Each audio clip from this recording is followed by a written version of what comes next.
பாலும் தெளிதேனும் பாகும் பருப்பும் இவை நாளும் கடந்துனக்கு நான் தருவேன் கோலம் செய் துங்கக் கரிமுகத்து தூமணியே நீ எனக்கு சங்கத்தமிழ் மூன்றும் தா. மூஷிகவாகன மோதகஸ்த சாம்பரகரண விளம்பித சூத்ர வாமன ரூப மகேஸ்வரபுத்திர விக்ன விநாயக பாதநமஸ்தே. ஜெய்கணேச பாகிமாம் ஸ்ரீகணேச ரக்ஷமாம். ஸ்ரீ பகவதி யூடியூப் சேனல் நேயர்களுக்கு ஹரிஹர் சர்மாவின் பணிவான நமஸ்காரங்கள். சக்தி ஜோதிட குழுவின் சார்பாக மார்கழி மாத பலன்களை பற்றி பார்ப்பதற்காக வந்திருக்கின்றோம். குரோதி வருஷம் மார்கழி மாதம். இந்த குரோதி வருஷம் மார்கழி மாத பலன்களை பற்றி பார்ப்பதற்காக அடியன் சக்தி சோமயாகி நானும் டாக்டர் KS ஐயங்கார் அவர்களும் டாக்டர் ஹரிஹர சர்மா ஐயா அவர்களும் பேச வந்திருக்கின்றோம். நிகழும் மங்களகரமான குரோதி வருஷம் மார்கழி மாதம். மார்கழி அப்படின்றத பொறுத்தளவுக்கு மாதங்களில் நான் மார்கழி அப்படின்னு சொன்னார் எம்பெருமான் கிருஷ்ண பெருமான். ஒசந்த மாதம், தனுர் மாதம் அப்படின்றது ஒசந்த மாதம். அப்போ இந்த மாதம் பிறக்கும் பொழுது இந்த காலகட்டங்களில் பெரும்பாலும் பெருமாள் கோவில் வைணவ கோயில்களில் திருப்பாவை திருவம்பாவை படிக்கக்கூடிய காலகட்டங்கள். யார் ஒருவன் திருப்பாவை திருவம்பாவை படித்தானாலோ அவனுக்கு கண்டிப்பாக மோட்சத்தில் இடம் உண்டா? மோட்சத்தில் இடம் உண்டு. நாம் செய்கின்ற ஒவ்வொரு நல்ல காரியத்திற்கும் ஒவ்வொரு பலன்கள் உண்டு. இந்த தனுர் மாதத்தில் கிட்டத்தட்ட 29 நாள் வருது. இந்த 29 நாளுமே பிரம்ம முகூர்த்த நேரம் அப்படின்றத பொறுத்தளவுக்கு கார்த்தால 4லேருந்து 6 வரலும் பிரம்ம முகூர்த்த நேரம்.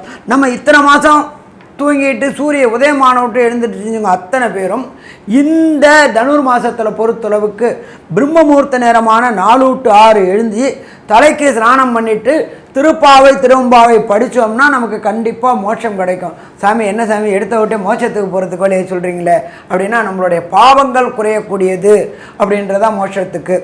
நம்மளோட அக்கௌண்ட்டை இங்கேயே கழிச்சாச்சு அப்படின்னு சொன்னாக்க நம்ம பரமபத வாசலுக்கோ மோட்சத்துக்கோ போகலாம்.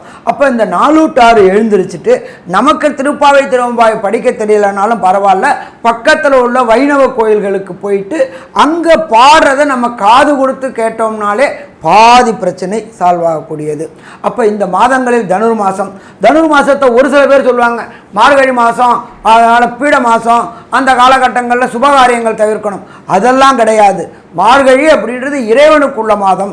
நம்ம ஒவ்வொரு மாதமும் நம்மளுடைய முன்னோர்களும் மூத்தோர்களும் ஒவ்வொரு மாதம் ஒவ்வொரு தெய்வத்துக்கும் கொடுக்கப்பட்ட மாதம். அதன்படி வரும்போது இந்த தனுர் மாதம் என்கின்ற மார்கழி மாதம் தெய்வத்துக்குரிய மாதம். தெய்வத்தை வணங்கினோம் அப்படின்னு சொன்னாக்க செய்த பாவங்கள் அத்தனையாக அன்னன்னைக்கே கழியக்கூடிய காலகட்டங்கள். சரி, இப்போ இந்த மார்கழி மாதம் பிறக்கிறது எப்போ, முடிகிறது எப்போ அப்படின்றத ஃபஸ்ட்டு பார்ப்போம். 16/12/2024 மார்கழி மாதம் பிறக்குது. மார்கழி மாதம் முடிகிறது அப்படின்றது 13/1/2025 மார்கழி மாதம் முடியுது. அப்போ சற்றேறக்குறைய 29 நாள் இந்த மார்கழி மாதம் இருக்குது. இந்த மார்கழி மாதத்தில் விசேஷமான நாட்கள், அதாவது மிக விசேஷமான நாட்கள் உண்டு, விசேஷமான நாட்கள் உண்டு. அதுபடி பார்க்கும்பொழுது மாதம் பிறக்கிறது தனுர் மாத பூஜை. எப்பொழுதுமே கோயில்களில் பொறுத்தளவுக்கு இந்த தனுர் மாதம் பிறக்கும் பொழுது தனுர் மாத பூஜைகள் 27 நட்சத்திரக்காரங்களுக்கும் செய்யறதுக்கு சொல்லுவாங்க. அவங்க நட்சத்திரத்துக்கு நீங்கள் இருக்கிற இடத்துக்கு பக்கத்தில் உள்ள கோயிலில் உங்களுடைய ஜென்ம நட்சத்திரத்துக்கு தனுர் மாதத்தில் அந்த பூஜை செய்யுங்க. எப்பொழுதுமே இறைவன்கிட்ட சரணாகதி அடையும் போது அவர் நல்ல பாதையை காட்டுவார். அதுக்கு அடுத்தது பார்த்தோம்னா 17/12/2024 வாழ்ந்த கண்ணுக்கு நேர வாழ்ந்த ரமண பகவானுடைய ஜெயந்தி. அவர் அவதரித்த நாள் எத்தனாவது அவதரித்த நாள் அப்படின்னு பார்க்க 145வது ஜெயந்தி விழா. அதுக்கு அடுத்தது பார்த்தோம்னாக்க 18/12/2024 சங்கடகர சதுர்த்தி. சங்கடகர சதுர்த்தி அப்படின்னாக்க நம்மளுடைய சங்கடங்கள் அத்தனையும் விலகக்கூடிய நாட்கள். நமக்கு ஒரு குடும்பத்தில் அடிக்கடி சங்கடங்கள் வந்துட்டு இருக்கு அப்படின்னாக்க நாம் வணங்க வேண்டியது எம்பெருமான் விநாயக பெருமான. அதுவும் வணங்க வேண்டியது சங்கடகர சதுர்த்தி. சங்கடகர சதுர்த்தி அன்னைக்கு எம்பெருமான் விநாயக பெருமனுக்கு பால், பன்னீர், இளநீர் இந்த அபிஷேகங்களுக்கு திரவியங்களை வாங்கி கொடுத்து அபிஷேகங்களை கண்டுட்டு அந்த திரவியங்களை வாங்கி குடிச்சிட்டு வந்தோம் அப்படின்னாக்க நமக்கும் சரி நம் குடும்பத்துக்கும் வரக்கூடிய சங்கடங்கள் அத்தனையும் விலகக்கூடியது சங்கடகர சதுர்த்தி. அதுக்கு அடுத்தது 27/12/2024 காஞ்சி ஸ்ரீ மகாபெரியவர் சந்திரசேகர சரஸ்வதி சுவாமிகளுடைய ஆராதனை நாள் அப்படின்றது ரொம்ப விசேஷமான நாள். அதுக்கு அடுத்தது பார்த்தோம் அப்படின்னாக்க 30/12/2020 தன்னுடைய பலம் என்ன அப்படின்றது தெரியாமல் இருந்த ஒரு ஆஞ்சநேயருக்கு அனுமந்த ஜெயந்தி அப்படின்றது ஆஞ்சநேயர் அவதரித்த நாள் அப்படின்றது அனுமந்த ஜெயந்தி. அதுக்கு அடுத்தது பார்த்தோம் அப்படின்னாக்க 2/1/2025 ஸ்ரவண விரதம். ஸ்ரவணம் அப்படின்னாக்க திருவோண நட்சத்திரத்துக்கு பேர் ஸ்ரவணம்னு சொல்லுவோம். ஸ்ரவண விரதம் இருக்கக்கூடிய நாள். அதுக்கு அடுத்தது பார்த்தோம்னாக்க 10/1/2025 வைகுண்ட ஏகாதசி. பரமபாத வாசல் என்கின்ற சொர்க்க வாசல் திறக்கக்கூடிய நாள். வருஷத்துக்கு ஒரு ட்ரிப்பு இந்த மார்கழி மாதத்தில் வரக்கூடியது வைகுண்ட ஏகாதசி.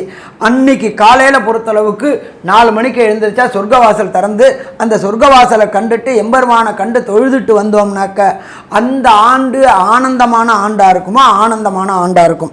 அதுக்கு அடுத்தது பார்த்தோம் அப்படின்னாக்க 12/1/2025 ஸ்ரீ நடராஜருக்கு அபிஷேகம்.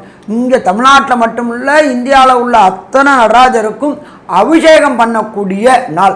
பெரும்பாலும் பார்த்தோம் அப்படின்னாக்க ஈஸ்வரனுக்கு பெரும்பாலும் அவ்வளோ தூரம்லாம் அபிஷேகம் பண்ண மாட்டாங்க.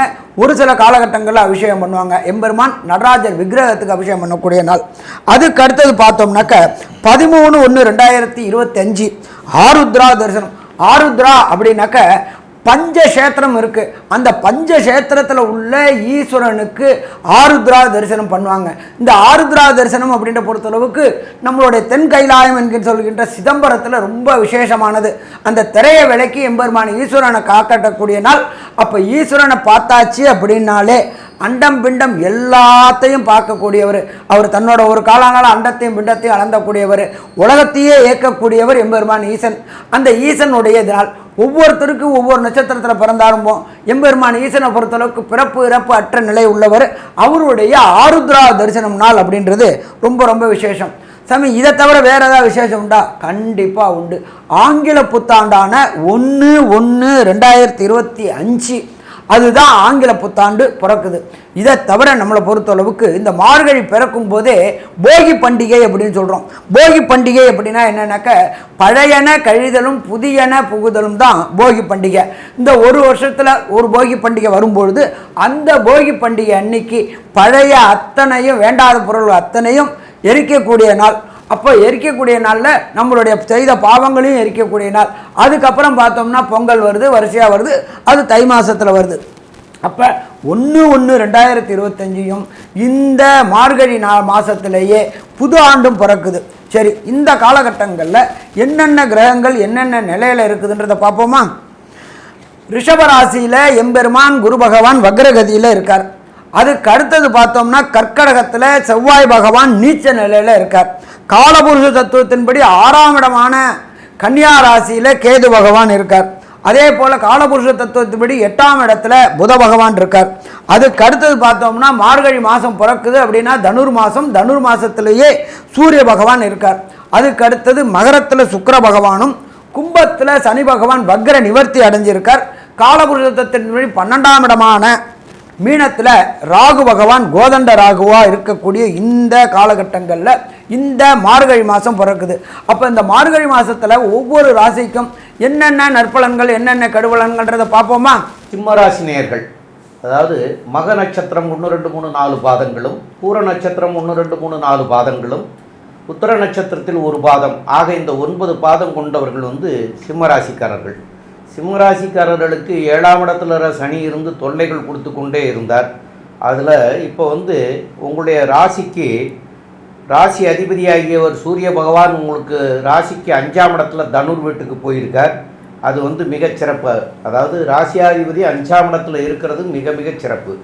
5ஆம் இடத்துல இருந்து அவருடைய பார்வையாக 10ஆம் பார்வையாக தனஸ்தானங்கிற 2ஆம் இடத்தை பார்க்கறதும் மிகச்சிறப்பு. குரு பகவானும் பார்த்துருக்கார். அதனால் இந்த மாதங்களில் புதிய முயற்சிகள் எடுக்கிறதுக்கு உண்டான வாய்ப்புகள் மிக மிக அதிகம். மேலும் உங்களுடைய 3ஆம் இடத்து அதிபதி 10ஆம் இடத்து அதிபதி அப்படின்னு சொல்லக்கூடிய சுக்கிர பகவான் உங்களுடைய ராசிக்கு 6ஆம் இடத்துல இருக்கிறவர் 1/1/2025 அதாவது வருஷ பிறப்பு அன்னைக்கு 30/12/2024 அன்னைக்கு அவர் சனியோடு போய் சேர்றார். சனியும் சுக்கிரனும் சேர்றது மிக மிக சிறப்பு. அப்போ இந்த சனி சுக்கிரன் சேர்றது மிக மிக சிறப்பு அப்படின்னு சொல்கிறதுல என்னன்னு கேட்டிங்கன்னா, உங்களுடைய களத்திர ஸ்தானாதிபதி அப்படின்னு சொல்லக்கூடியவர் சனி பகவான் எல்லாருக்கும் களத்திர காரகன் அப்படின்னு சொல்லக்கூடியவர் சுக்கிரன். அப்போ அவங்க 2 பேருமே வந்து இந்த 31/12/2024 அன்னைக்கு 2 பேருமே சேர்ந்து இருக்கக்கூடிய 7ஆம் இடத்துல சேர்ந்து இருக்கக்கூடிய நிலை வருது. அந்த மாதிரி வர்ற போது என்னன்னு கேட்டிங்கன்னா பார்ட்னர்ஸோட வந்து தொழில் வந்து நல்லா பார்ட்னர் சம்மந்தப்பட்ட தொழில்கள் விருத்தி ஆகிறதுக்கு உண்டான வாய்ப்புகள் மிக அதிகம். அதுபோல் கணவன் மனைவி அது குளர வந்து பரஸ்பரமாக இருக்கிறதுக்கு உண்டான வாய்ப்புகள் மிக மிக அதிகம். இதெல்லாம் நல்ல நிலைமைக்கு வரக்கூடிய வாய்ப்புகள் உண்டு. பிரிஞ்சிருக்கிற தம்பதிகளோடு சேரக்கூடிய வாய்ப்புகளும் வந்து மிக அதிகம் அப்படின்னு சொல்லலாம். ஆக இந்த மாதிரிலாம் இந்த மாதம் உங்களுக்கு நல்ல மாதமாக இருக்கிறது. பார்ட்னர்ஷிப் நல்லா இருக்கும், தொழில்துறை நல்லா இருக்கும். அதுபோல் இந்த மாதம் வந்து சிறப்பாக இருக்கக்கூடிய வாய்ப்புகள் உண்டு. ஏன்னு கேட்டால் உங்களுடைய ராசியாதிபதி போய் 5ஆம் இடத்துல இருக்கிறதும் மிகச்சிறப்பு. மேலும் உள்ள விவரங்களை பற்றி நம்முடைய ஆஸ்ட்ரோ கே ஐயங்கார் அவங்க சொல்லுவாங்க. ஐயா, சிம்ம ராசியை பொறுத்தவரையிலும் சனி பகவான் ஆட்சி பெற்று 7ஆம் இடத்துல இருக்கிறது, திக்பலம் பெற்றிருக்கிறது விசேஷம். எதிர்பாலினத்தவர் மூலியமாக நல்ல ஒரு ஏற்றம் கிடைக்கும். இருந்தாலும் 7ஆம் இடத்தில் இருக்கக்கூடிய சனி பகவான் சற்று நம்பிக்கையின்மையை கொடுக்கக்கூடியவர், போராளிகளாக இருக்கக்கூடிய வாய்ப்புகள் உண்டு. இந்த ராசிநாதனுக்கு சிறு சிறு பிரச்சனைகளையும் இடையூறுகளையும் கொடுக்கக்கூடிய காலகட்டமாக அமையப்போகிறது. இந்த ராசிக்கு பார்த்தேனால் பொதுவாகவே மாத பலன்னு சொல்லும் பொழுது சூரியன், செவ்வாய், புதன் மற்றும் சுக்கிரன் இந்த 4 கிரகங்களுடைய மாற்றங்களை வச்சு பேசுவோம். உங்களுடைய ராசிக்கு 4ஆம் இடத்தில் இருக்கக்கூடிய சுக்கிரன் இந்த மாதம் வந்து ஒரு 1ஆம் தேதி அன்னைக்கு, அதாவது 1/1/2025 அன்னைக்கு 5ஆம் இடத்துக்கு போகிறார். படிக்கக்கூடிய மாணவர்களுக்கு நல்ல ஒரு ஏற்றம், பேச்சில் நல்ல ஒரு ஏற்றம் இருக்கும். அரசு, அரசியல், அரசாங்கம் இந்த மாதிரியான தொழில்களில் இருக்கிறவங்க, பேச்சு தொழிலில் இருக்கக்கூடிய அரசியல்வாதிகளுக்கு பேச்சு நல்லபடியாக வரக்கூடிய வாய்ப்பும், பேச்சின் மூலியமாக வெற்றி பெறக்கூடிய வாய்ப்பும் நிச்சயமாக உண்டு. ராசிக்கு 5ஆம் இடத்துல சூரிய பகவான் ராசிநாதனே இருக்கிறதுனால நல்ல ஒரு குழந்தைகள் மூலியமாக பெருமை வரக்கூடிய வாய்ப்பும், குழந்தைகள் இல்லாதவர்களுக்கு குழந்தை பிராப்தி ஏற்படக்கூடிய வாய்ப்பும் நிச்சயமாக உண்டு. சமசப்தமத்தில் சுக்கிரன், அதாவது இவ்வளவு நாள் 6ஆம் இடத்துல இருந்தார், 3ஆம் அதிபதி 6ஆம் இடத்துல இருக்கிறதன் மூலியமாக வேலையில் மாற்றங்கள் இருக்கும். அதை தவிர பார்த்தேனால் வேலைகளில் ஏற்றங்கள் இருக்கும். வேலையில் மாற்றங்கள் இருக்கும் அப்படின்னும் பொழுது பார்த்தேன்னா வெளியூர், வெளிமாநிலம், வெளிநாடு போகக்கூடிய வாய்ப்பும், அதை தவிர வந்து புதிய தொழிலுக்குன்னு வந்து நீங்கள் கடன் வாங்கக்கூடிய வாய்ப்பும் நிச்சயமாக இந்த காலகட்டத்தில் வரும். உடல் நலத்தில் சற்று பின்னடைவு இருக்கும். ஏன்னா 7ஆம் இடத்துல சனி இருந்தால் கண்டிப்பாக உங்களுடைய ராசியை சமசப்தமத்தில் பார்க்குறதன் மூலியமாக உடல் நலத்தில் சற்று பின்னடைவை கொடுப்பார். நிச்சயமாக உடல் நலம் பிரச்சனைகள் இருக்கக்கூடிய வாய்ப்புகள் உண்டு. அதை தவிர பார்த்தீங்கன்னா 10ஆம் இடத்துல குரு வேறு வக்ரகதியில் இருக்கிறது விசேஷம். இந்த காலகட்டத்தில் பார்த்தீங்கன்னா உங்களுடைய தூக்கம் கெடக்கூடிய வாய்ப்பு. உங்களுடைய ராசிக்கு 4, 9 அதிபதி அப்படின்னு சொல்லக்கூடிய செவ்வாயும் 12ஆம் இடத்துல இருக்கார். படிக்கக்கூடிய மாணவியர்கள் தூக்கத்தை கலைத்து படிக்க வேண்டிய காலகட்டமும், தூக்கத்தை ஒழித்து படிக்க வேண்டிய காலகட்டமும் அமையும். அதை தவிர 9ஆம் அதிபதினு சொல்லக்கூடியவரும் 12ஆம் இடத்துல இருக்கார். வெளிநாடு போய் படிக்கக்கூடிய பாக்கியம் நிச்சயமாக உண்டு. வெளிநாடு போய் படிக்கணும்னா உங்களுடைய ராசிக்கு 9ஆம் அதிபதியே 12ஆம் இடத்துல இருக்கிறதுனால 12ஆம் இடத்தில் நீச்சப்பட்டு வக்கரகதி அடைகிறது பெரிய விசேஷத்தை கொடுக்கக்கூடிய காலகட்டமாக அமைய போகிறது.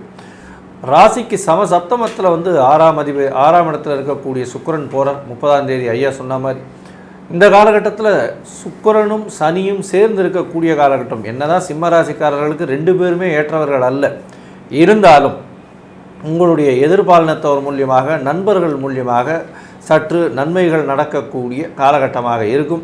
இருந்தாலும் பிரச்சனைகள் சில வந்து போய் தான் இருக்கும். 7ஆம் இடத்துல வந்து சனி சுக்கிரன் சேர்றது வந்து எதிர்பாலினத்தவர் மூலியமாக பிரச்சனையும், நண்பர்கள் மூலியமாக பிரச்சனைகளும் கண்டிப்பாக வரும்.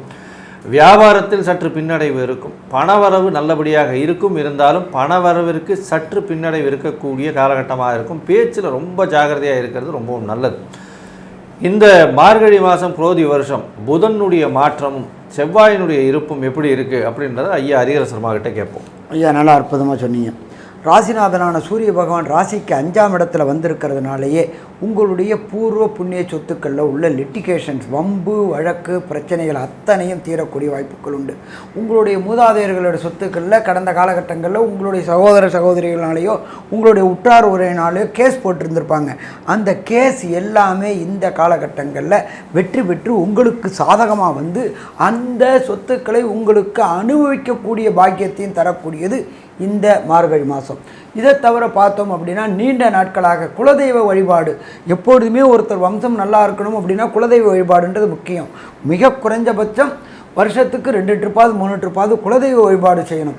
இதுவரை கடந்த காலகட்டங்களில் ஏதோ ஒரு தீட்டுனாலையும் ஏதோ ஒரு துக்கத்தினாலையும் இந்த குலதெய்வ வழிபாடு செய்ய முடியாமல் இருந்தவங்களுக்கு அத்தனை பேருக்கும் இந்த மார்கழி மாதத்தில் குலதெய்வ வழிபாடு செய்யக்கூடிய வாய்ப்புகளும் உண்டாகுமா? கண்டிப்பாக உண்டாகும். இதை தவிர பெயர் புகழ் அத்தனையும் கிடைக்கக்கூடிய காலகட்டங்கள். நீண்ட நாட்களாக திருமணம் செய்யக்காமல் இருந்துட்டு இருந்த சிம்ம ராசி என்பவர்களுக்கு, எப்பொழுதுமே சிம்ம ராசிக்கு சனி வசந்தவர் கிடையாது, சுக்கிரனும் வசந்தவர் கிடையாது. ஆனாலும் இருவர்களும் சப்தமத்தில் இருக்கக்கூடிய காலகட்டங்களில் பிரகஸ்பதியான குரு பகவான் 10ஆம் இடத்துல வக்ரகதியாக இருக்கிறதுனால திருமணத்திற்கு உண்டான யோகம் உண்டாயிடுச்சா? யோகம் உண்டாயிடுச்சு. இப்போ இந்த மார்கழி மாத காலகட்டங்களில் ஜாதகம் பார்த்து பொருத்தம் பார்த்து எல்லாத்தையும் வச்சுட்டு தை மாதத்தில் நிச்சயதார்த்தம் பண்ணிடலாம். வரக்கூடிய மே 11/5/2025 திருமணம் கைகூடக்கூடிய வாய்ப்புகள் உண்டா? திருமணம் கைகூடக்கூடிய வாய்ப்புகள் உண்டு. 2ஆம் இடத்துல இருக்கிற கேது பகவானை பிரகஸ்பதியான குரு பகவான் பார்க்குறாரு. அதுவும் வக்ரகதியில் பார்க்கறதுனால சொன்ன சொல்லில் சில சிக்கல்கள் வரக்கூடிய வாய்ப்புகள் உண்டு. கொடுத்த வாக்கை காப்பாற்ற முடியாத காலகட்டங்களாக இருக்கும். அதனால் இந்த காலகட்டங்களில் பொறுத்தளவுக்கு யாருக்கும் ஜாமீன் ஜவாப்பு வாக்குறுதி டிபேட் பண்ணக்கூடியது, அதாவது அன்னெசரி ஆர்குமெண்ட் அன்னெசரி டிபேட்டை தவிர்த்துட்டிங்கன்னாக்க பிரச்சனைகளை தவிர்க்கலாம். இல்லாட்டி சிக்கல்களை தேடிக்கொள்ளக்கூடிய வாய்ப்புகள் உண்டு. 6ஆம் இடத்துல இருக்கிற சுக்கிர பகவான் சிம்மராசிக்கு பொறுத்தளவுக்கு சின்னத்திரை பெரிய திரை கலைஞர்களுக்கு பொறுத்தளவுக்கு வெற்றி கிடைக்கக்கூடிய வாய்ப்புகள் உண்டு. சிம்மராசியை சேர்ந்தவங்களை பொறுத்தளவுக்கு அரசு கூட ஏதாவது வம்பு வழக்கு பிரச்சனைகள், ஒரு சின்ன பெட்டி கேஸ் இருக்கும், ஒரு சின்ன கேஸுகள் இருக்கும். அது எல்லாமே இந்த ராசிநாதன் 5ஆம் இடத்துக்கு போகிறதுனால அது உங்களுக்கு சாதகமாக தீர்ப்பு வரக்கூடிய காலகட்டங்களாகவும் இருக்கும். 8ஆம் இடத்துல இருக்கின்ற ராகு பகவான் மறைந்த வருமானத்தை கொடுக்கக்கூடியவர். ராகு அப்படின்னாலே பிரம்மாண்டம். அவர் கோதண்ட ராகுவாக இருக்கிறதுனால குரு பகவானோட வீட்டில் இருக்கிறதுனால அள்ளி கொடுக்கக்கூடிய காலகட்டங்கள். வெளியூர் வெளிமாநிலம் வெளிநாடு சேர்ந்தவங்களோட மூலமாக தொடர்பு ஏற்பட்டு புதிய பிஸ்னஸ்கள் செய்ய தோடுபட்டு அதன் மூலியமாக அபரிமிதமான லாபங்கள் வரக்கூடிய காலகட்டங்கள் இந்த காலகட்டங்கள். அதே போல் 12ஆம் இடத்துல செவ்வாய் பகவான் இருக்கார். செவ்வாய் பகவான் இங்கே நீச்சம் அடைஞ்சிருக்கிறார், வக்ரம் அடைஞ்சிருக்கிறார்.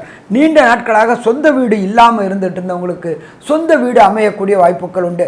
கண்டிப்பாக அபார்ட்மெண்ட் கூட வாங்கக்கூடிய வாய்ப்புகள் உண்டு, மண்ணோடு வாங்கக்கூடிய வாய்ப்புகளும் உண்டு. அப்போ இந்த காலகட்டங்கள் பொறுத்தளவுக்கு சிம்மராசி என்பவர்களுக்கு மார்கழி மாதம் என்பது ஒரு அற்புதமான மாதம்னு சொல்லலாமா? ஒரு அற்புதமான மாதம் சொல்லலாம். ஆனாலும் ஒரு சில காலகட்டங்கள் மார்கழி மாதத்தில் சற்று 29 தேதி இருக்குது. இந்த 29 தேதியில் ஒரு சில நாட்கள் நீண்ட தூர பயணம் செல்வது, புதிய முயற்சிகள் செய்கிறது, புதிய வியாபாரங்கள் தொடங்கிறது, யாருக்கும் வாக்குறுதி கொடுக்கறது, இதெல்லாம் எந்தெந்த நாள்களை தவிர்க்கணும். அதாவது சந்திராசிரம தினங்கள் அப்படின்றது நீங்கள் ஜனிச்ச ராசிக்கு 8ஆம் இடத்துல மதிக்காரகன் என்ற சந்திரன் வரதுனால மறைஞ்சு போகிறதுனால புத்தி பேதலிக்கக்கூடிய வாய்ப்புகள் உண்டு. அந்த காலகட்டங்களில் எடுக்கக்கூடிய முடிவுகள் தவறான இருக்கக்கூடிய வாய்ப்புகள் உண்டு. அந்த முடிவுகள் தவறான எடுக்கக்கூடிய நாட்கள் எந்தெந்த நாட்கள் நமக்கு தெரிஞ்சிருச்சு அப்படின்னா அந்த நாட்களில் எச்சரிக்கையாக இருக்கலாம். இதை தவிர சிம்மராசி சேர்ந்த அன்பர்களுக்கு தசாநாதனோ புத்திநாதனோ அந்தரநாதனோ சூட்சுமநாதனோ சரியில்லை என்றால் எந்த தெய்வத்தை எந்த நாளில் போய் வணங்கணும் அப்படின்றதை பற்றியும் ஐயா டாக்டர் சத்தியசோமம் ஐயா அவங்க விரிவாகவும் விளக்கமாகவும் சொல்லுவாங்க. ரொம்ப அற்புதமாக தெளிவாக 2 பேருமே சொன்னீங்க ஐயா. இதில் என்னன்னு கேட்டிங்கன்னா, ஐயா சொன்னது மாதிரியா சந்திராஷ்டம தினங்களை அவாய்ட் பண்ணிக்கிறது நல்லது. அந்த சந்திராஷ்டம தினங்கள் அப்படின்னு சொல்லக்கூடியது உங்களுக்கு வரக்கூடிய நாட்கள் என்னென்ன அப்படின்னு பார்த்தீங்கன்னா, 5/1/2025 திங்கட்கிழமை அன்னைக்கு மாலை 3:14 ஆரம்பமாகுது. 6/1/2025 7/1/2025 அன்னைக்கு செவ்வாய்க்கிழமை மாலை 5:40 வரைக்கும் இந்த 2.25 நாட்கள் உங்களுக்கு சந்திராஷ்டம தினம்.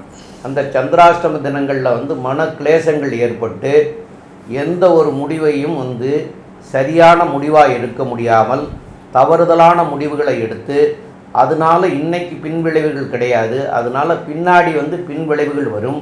அதனால் இந்த நாட்களில் அவசியம் தவிர்க்க வேண்டியது அப்படின்னா பிரயாணங்களை தவிர்க்கணும். அதே போல் புதிய முயற்சிகள் எதுவும் இருந்ததுன்னா அதையும் தவிர்க்கணும். இது போக வம்பு வழக்குகள் இருந்து கோர்ட்டு கேஸு அந்த மாதிரியான இதுகள் இருந்ததுனாலும் அதையும் இந்த நாட்களாக இருந்ததுன்னா அதையும் மாற்றி அமைச்சிக்கிறது சால சிறந்ததாக இருக்கும்.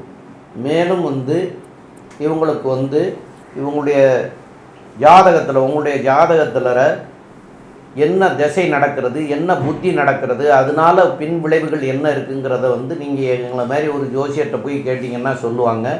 அதுக்குண்டான கிரகம் என்னவோ அந்த கிரகத்திற்குண்டான தினம், அதாவது அந்த தினத்தில் அதுக்குண்டான தெய்வத்துக்கு போய் வழிபடுறது வந்து சிறப்பாக இருக்கும். இப்போ தனுர் மாதம் அப்படிங்கிறதுனால இந்த 30 தேதிக்குள்ளே உங்களுடைய நட்சத்திரங்கள் வர்ற அன்னைக்கு உங்களுக்கு வீட்டுக்கு அருகாமையில் உள்ள கோயில்களில் ஒரு உங்களுடைய நட்சத்திரத்தன்னைக்கு அபிஷேகத்துக்கு கொடுக்கறதும் சால சிறந்ததாக இருக்கும். அதே மாதிரி பிரம்ம முகூர்த்த நேரத்தில் இந்த 29 நாட்களும் போய் வழிபடுறதும் சிறப்பாக இருக்கும். மேலும் உள்ள விவரங்களை பற்றி நம்முடைய டாக்டர் கே.எஸ். ஐயங்கார் அவங்க சொல்லுவாங்க. ஐயா, அற்புதமாக சொன்னீங்க. அதாவது இந்த சிம்ம ராசியை பொறுத்தவரையிலும் பணவரவில் சற்று பின்னடைவு இருக்கும். புதிய பதவி, புகழ், அந்தஸ்து, கௌரவம் வரும். பேச்சில் ஜாகிரதையாக இருக்கிறது நல்லது. நீங்கள் பேசக்கூடியதை தவறாக புரிந்து கொள்ளக்கூடிய காலகட்டமாக அமையும். எதிர்பாலினத்தவர் மூலியமாக சிறு சிறு பிரச்சனைகள் வரும். கணவன் மனைவிக்குள்ள அந்யோன்யம் இருந்தாலும் சற்று பிணக்கு ஏற்படக்கூடிய வாய்ப்புகள் உண்டு.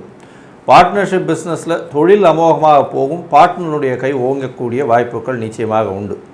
நண்பர்கள் மூலியமாக நல்ல செய்திகள் வரக்கூடிய காலகட்டமாக இருக்கும். இருந்தாலும் நண்பர்கள்கிட்ட வந்து நல்ல மரியாதை எதிர்பார்க்கக்கூடிய வாய்ப்புகள் இருக்காது.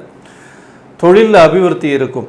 மறைந்த இடத்திலிருந்து திடீர் பணம் வரக்கூடிய வாய்ப்புகள் இருக்கும். தந்தையின் உடல்நிலையில் நல்ல ஒரு ஏற்றம் இருக்கும். படிக்கக்கூடிய மாணவ மாணவியர் வெளிநாடு போகணுன்னு பார்த்தால்னா நல்ல ஒரு ஏற்றம் கிடைக்கக்கூடிய வாய்ப்புகள் நிச்சயமாக இருக்குது. அது தவிர சொத்துக்கள் விற்கணும்னு பார்த்துட்டு இருக்கவங்களுக்கு சொத்துக்கள் விற்கக்கூடிய காலகட்டங்கள் இந்த காலகட்டங்களில் அமையும். போட்டி எல்லாவற்றிலும் வெற்றி பெறக்கூடிய வாய்ப்புகள் உண்டு. குழந்தை பிராப்தி ஏற்படக்கூடிய வாய்ப்புகள் இந்த காலத்தில் நிச்சயமாக இருக்குது. மொத்தத்தில் பார்த்தாலேயானால் சிம்ம ராசிக்காரர்களுக்கு நல்ல ஒரு ஏற்றமான மார்கழி மாதம். இருந்தாலும் உடல் நலத்திலையும் பேச்சிலையும் ரொம்ப கவனமாக இருக்கிறது நல்லது அப்படின்னு சக்தி ஜோதிட குழு சொல்லுது. நன்றி, நமஸ்காரம். ஸ்ரீ பகவதி யூடியூப் சேனல் பார்த்த அன்பர்களுக்கு நன்றி. இதே போன்று ஆன்மீக தொடர்புடைய, ஜோதிட தொடர்புடைய தகவல்களை தொடர்ந்து நீங்கள் பெற ஸ்ரீ பகவதி யூடியூப் சேனலை சப்ஸ்கிரைப் செய்யுங்கள். மற்றும் அருகில் உள்ள பெல் ஐக்கானை அதை அழுத்தினீர்கள் என்றால் தொடர்ந்து என்னுடைய சேனலை பார்க்க முடியும். நன்றி, நமஸ்காரம்.